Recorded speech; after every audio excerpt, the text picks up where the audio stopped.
जय हिंद दोस्तों, practical astrology में आपका स्वागत है। मैं हूं अविनाश और आज इस वीडियो में हम योग श्रृंखला के क्रम में महाभाग्य योग की बात करेंगे।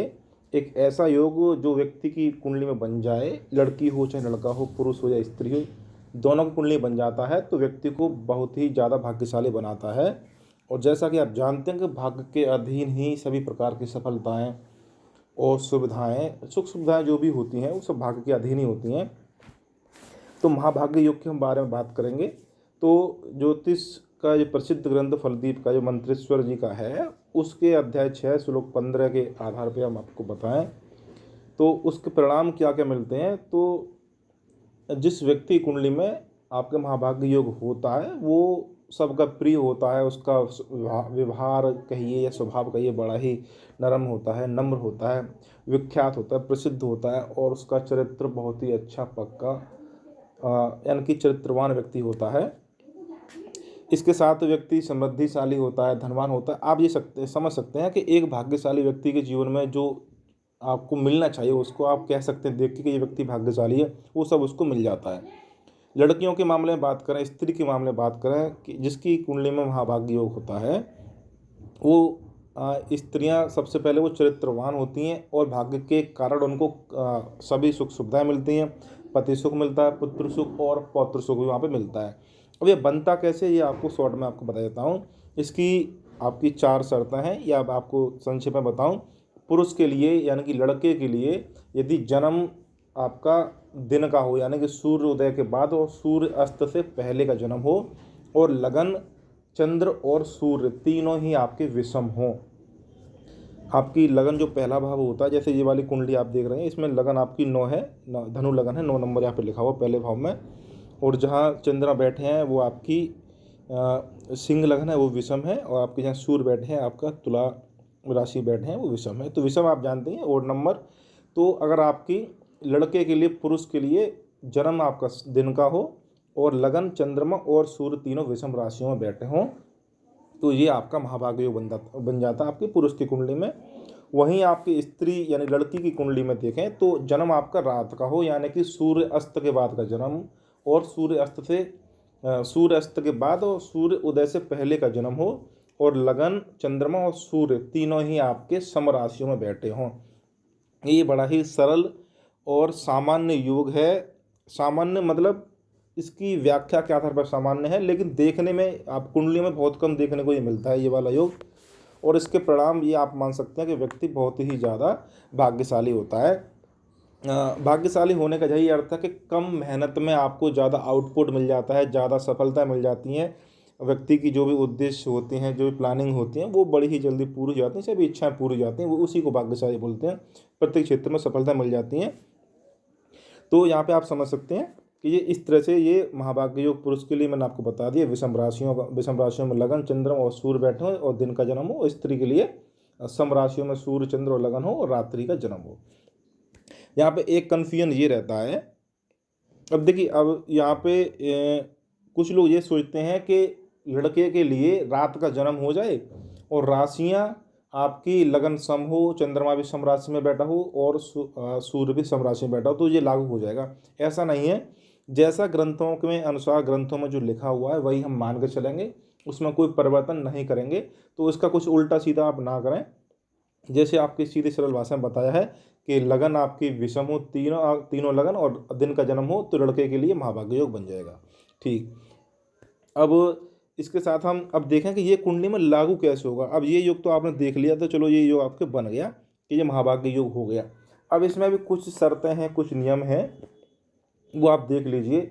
जैसे कि यदि किसी कुंडली में महाभाग्य योग बन रहा है तो वो देखें कि वो निर्बल यानी कमजोर रूप से बन रहा है अथवा सबल रूप से बन रहा है। उदाहरण के लिए देखें तो ये वाली कुंडली है, किसी भी जितने एक उदाहरण कुंडली दे रहा हूँ मैं यहाँ पे। ये एक बहुत ही प्रसिद्ध और करोड़पति व्यक्ति की कुंडली है ये वाली। लेकिन आपकी कुंडली में सबसे पहले ये देख लीजिए कि महाभाग्य योग बन रहा है अथवा नहीं। यदि महाभाग्य योग बन रहा है तो फिर देखिए कि लगन और चंद्रमा और सूर्य आपके बली हैं अथवा नहीं है। बली का मतलब ये देख लीजिए कि लगन पे और लग्नेश पे पापी ग्रहों का प्रभाव तो नहीं है, कहीं लग्नेश सूर्य अथवा चंद्रमा अस्त तो नहीं है, या लग्नेश सूर्य अथवा चंद्रमा इनमें से कोई 6वें 8वें 12 भाव में तो नहीं है। या डिग्रियों में आपके सूर्य चंद्र या लगने से आपके कमज़ोर तो नहीं है, ये देख लीजिए। या आप देख लीजिए शत्रु राशियों में बैठे हों, शत्रु नवांश में बैठे हों, नीच के बैठे हों आपके सूर्य और चंद्रमा, क्योंकि सूर्य चंद्रमा ही इस योग को बना रहे हैं और लगन भी बना रही है। तो कहने का मतलब है जो योग बनाने वाले ग्रह हैं वो यदि लगन में अथवा नवांश में कमज़ोर हो जाते हैं, आपकी शत्रु राशि में बैठ के, शत्रु भाव में बैठ के, अशुभ भाव में बैठ के, नीच राशियों में बैठ के, किसी प्रकार से जो प्रत्येक लगन के लिए अशुभ ग्रह होते हैं उनसे पीड़ित हो गए, राहु केतु से पीड़ित होकर बैठ जाते हैं, तो वो योग आपका महाभाग्य योग तो बन जाएगा, लेकिन पीड़ित और अशुभ और कमज़ोर होने के कारण उसका फल बहुत ही कम मिलेगा।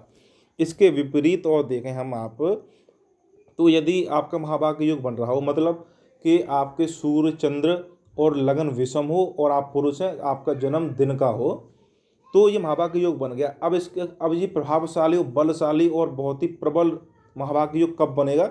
जब आपका लग्नेश केंद्र में अथवा त्रिकोण में बैठा हो और बली होकर बैठा हो, गुरु शुक्र आदि शुभ ग्रहों का उस पर प्रभाव हो, अथवा जो प्रत्येक लगन के लिए कुछ राजयोग कारक ग्रह होते हैं, जैसे कि आप मान सकते हैं वृष लगन के लिए आपके शनि होते हैं, है ना, तो इस तरह से तुला लगन के लिए भी आपके शनि होते हैं।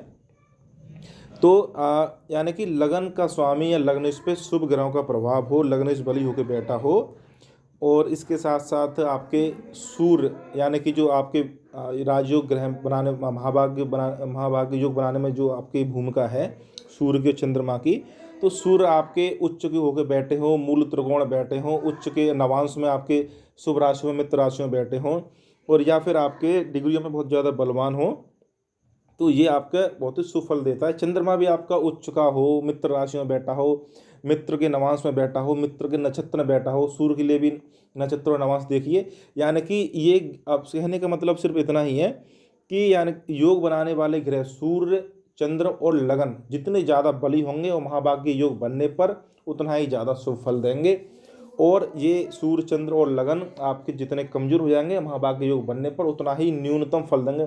फल तो देंगे लेकिन वो कम देंगे। तो ये यहाँ पे हमने आपको महाभाग्य योग की यहाँ पे परिभाषा दे दी। ऐसा योग बनने पे इतना ही मान के चलें कि व्यक्ति भाग्यशाली वहाँ पे होता है, कम मेहनत कम प्रयास में उसको ज़्यादा सफलता मिल जाती है। लेकिन एक और बात यहाँ पे ध्यान रखना है कि यदि आपकी कुंडली में महाभाग्य योग नहीं बन रहा है तो आपको वहाँ पे दुखी उदास परेशान होने की आवश्यकता नहीं है, क्योंकि भाग्यशाली होने के और भी योग होते हैं। जैसे कि मान के चलिए आपकी कुंडली महाभाग्य योग नहीं है, लेकिन आपके नवम भाव का स्वामी नवम भाव में बैठा है और गुरु का उस पर शुभ प्रभाव है और लगन भी आपके बलवान है, तो आप भाग्यशाली हो जाएंगे। यानी कि नवम भाव का स्वामी और गुरु आपके पूरी कुंडली में केंद्र त्रिकोण में बैठ के शुभ है, बली हैं, तो वो आपको भाग्यशाली बनाने में सक्षम है। तो किसी को ये नहीं सोचना चाहिए कि मेरी कुंडली में महाभाग्य योग नहीं है तो मैं भाग्यशाली नहीं हूँ, क्योंकि भाग्यशाली होने के और भी योग हैं। हालांकि बाकी योगों की हम चर्चा बाद में करेंगे।